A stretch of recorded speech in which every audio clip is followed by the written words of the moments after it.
नमस्कार, मैं हूं स्वाति और बेहतर स्वास्थ्य सुरक्षा में आपका स्वागत है। आपका स्नेह और प्रोत्साहन हमें लगातार आपके पत्रों के माध्यम से मिल रहा है। बढ़ती उम्र के साथ हमारे शरीर में कई कमजोरियां होने लगती हैं, जिसकी वजह से कई रोग उत्पन्न हो जाते हैं। जोड़ों का दर्द उनमें से कई रोगों में से एक है। आज हम बात करेंगे जोड़ों के दर्द, जिसे गठिया भी कहते हैं या अर्थराइटिस भी कहते हैं। और हमारे साथ है doctor Sharma. Doctor Sharma, welcome to our studio.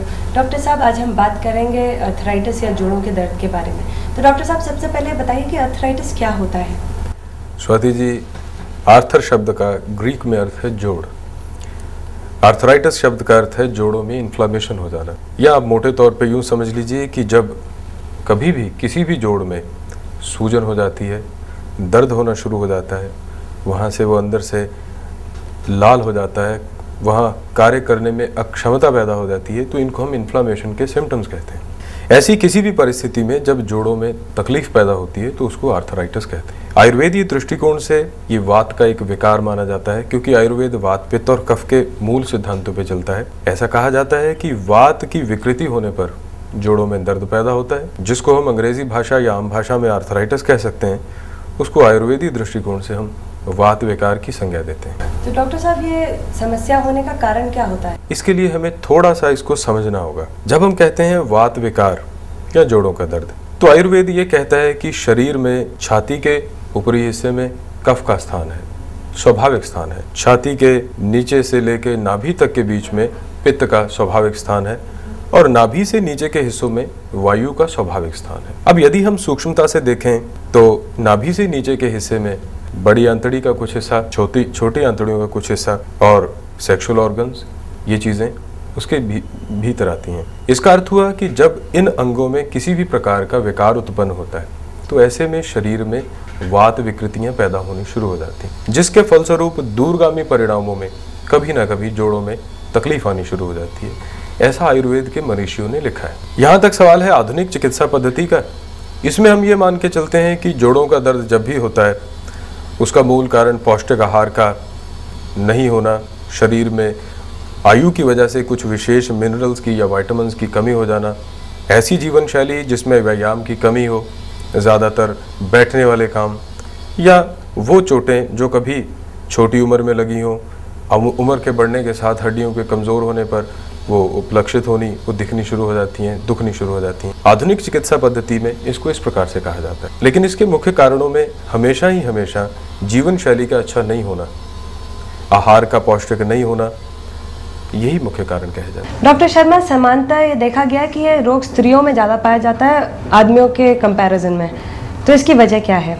Swati ji, अगर आप थोड़ा सा इसको सूक्ष्मता से सोचें तो आप इसमें एक और प्रश्न में इम्प्रूवमेंट करेंगी कि पिछले 30 से 40 वर्ष से ऐसा देखा जा रहा है कि स्त्रियों में जोड़ों का दर्द अधिक होने लगा है पुरुषों की बनिस्बत। उससे पहले स्त्रियां बड़ी लंबी उम्र तक मोटी या पतली किसी भी रूप में काफ़ी स्वस्थ होकर जिया करती थीं, लेकिन जब से हमारे आधुनिक विकास ने पैर जमाए हैं तब से आप देखती होंगी कि स्त्रियों में इस समस्या ने बड़ी तेज़ी के साथ घर किया है। लगभग प्रत्येक तीसरी चौथी स्त्री या हर दूसरी तीसरी स्त्री में आप पाएंगे कि कमर का दर्द, घुटनों का दर्द, कंधे का दर्द, ये काफ़ी सामान्य होता जा रहा है। अब अगर हम आयुर्वेद की बात करें तो जैसे मैंने पहले कहा कि वात का मूल स्थान नाभि से नीचे के हिस्से में, इसका अर्थ हुआ कि जब भी रोग पैदा होगा कहीं ना कहीं उन हिस्सों में ज़रूर विकृति आएगी। जब से हमारी संस्कृति में स्त्रियों के प्रति इस चीज़ की उपेक्षा हो गई है कि मासिक धर्म के दिनों में किस प्रकार से निर्वाह करना है, संतान उत्पत्ति के दिनों में और उसके बाद में किन चीज़ों का निर्वाह करना है,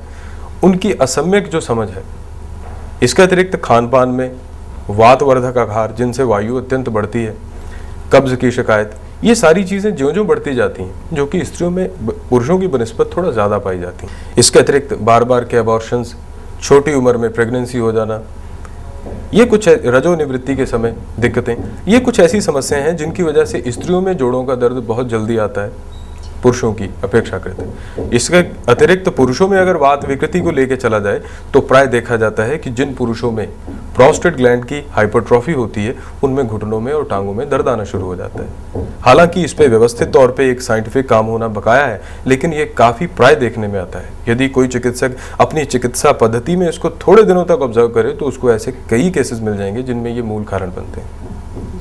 तो डॉक्टर साहब, जैसे हेरिडिटी भी एक कारण होता है कि आपके जॉइंट पेन्स हो ज़्यादा, तो क्या जो लोग ज़्यादा प्रोन होते हैं फॉर जॉइंट पेन, जिनको ऑलरेडी है, तो उन लोगों को किसी प्रकार की खास सावधानी बरतनी चाहिए?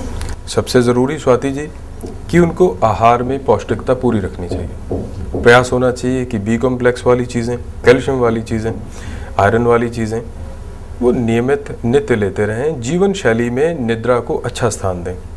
नींद को वात शामक माना गया है, नर्वस सिस्टम को आराम देने वाली कहा गया है।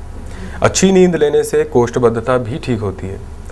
इसके अतिरिक्त सैर का नियम, हल्का फुल्का व्यायाम को जीवन में कभी नहीं छोड़ना चाहिए। अगर कोई व्यक्ति ये चाहता है कि मेरे जोड़ों में दर्द नहीं हो, एक सम्यक समावेश अगर अच्छे आहार का और अच्छे व्यायाम का हमेशा चलता रहे तो कैसी भी बात हो, ऐसी किसी भी स्थिति में जोड़ों का दर्द आने की संभावनाएं काफी कम हो जाती हैं। डॉक्टर शर्मा, आपने कहा कि लोगों को व्यायाम नहीं छोड़ना चाहिए या करते रहना चाहिए, पर कई लोग ऐसे होते हैं जो कि पूरी जिंदगी व्यायाम करते रहे, मॉर्निंग वॉक जाते रहे, पर जोड़ों के दर्द होने की वजह से वो धीरे धीरे मॉर्निंग वॉक या व्यायाम बंद कर देते हैं। इसका क्या कारण है? इसका अर्थ ये हुआ कि वो सैर पे तो नियमित थे लेकिन आहार का सम्यक समावेश नहीं हो पाया।